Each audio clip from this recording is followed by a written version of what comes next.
सभी को मेरा सादर अभिवादन।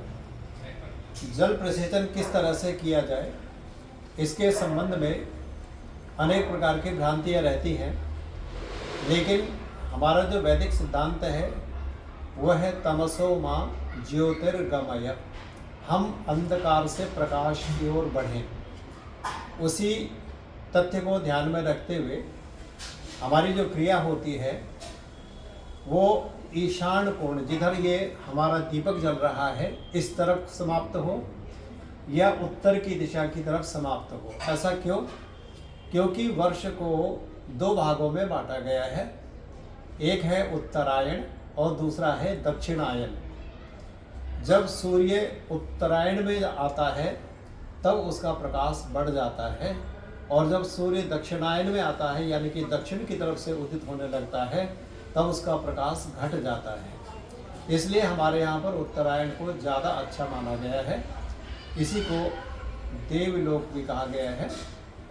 इसलिए हमारी जो क्रिया है वो ईशान कोण में या फिर उत्तर की तरफ समाप्त होती है, और इसका भाव यही है कि हम अंधकार से प्रकाश की ओर गमन करें, अविद्या से विद्या की ओर गमन करें, और अज्ञान से ज्ञान की ओर हम गमन करें। तो सबसे पहले अदितेन वन्यस्व में पूर्व की तरफ, मैं उत्तर की तरफ मुख करके बैठा हूँ, और ये मेरे पीछे की जो दिशा है वो दक्षिण दिशा है। यजमान का आसन यहाँ पर है जो कि पूर्व की तरफ मुख करके बैठते हैं, और ये दिशा पूर्व की दिशा है।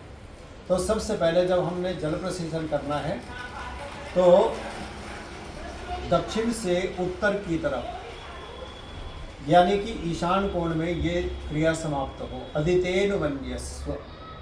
जब दूसरी बार हम जल सिंचन करते हैं तो पश्चिम दिशा में करते हैं, तो उसकी भी क्रिया दक्षिण से उत्तर की तरफ जाकर के समाप्त हो, क्योंकि उत्तरायण में समाप्त हो हमारी क्रिया, क्योंकि हम अंधकार से प्रकाश की ओर गमन करने का संकल्प ले रहे हैं। जब हम उत्तर की तरफ जल प्रसिंचन करते हैं तो उत्तर में भी ईशान कोण की दिशा ज़्यादा प्रकाश में कहलाती है, तो यहाँ पर ईशान कोण में हमारी क्रिया समाप्त हुई। उसके बाद में जब हम चारों तरफ जल छिड़कते हैं तो हम ईशान कोण से ही आरंभ करते हैं, और सुई, घड़ी की सुई जिस दिशा में चलती है क्लॉकवाइज, वैसे ही चारों तरफ जल छिड़कते हुए और ईशान कोण में ही समाप्त करें। यानी कि हम प्रकाश से ही चले, प्रकाश मार्ग पर चले, प्रकाश मार्ग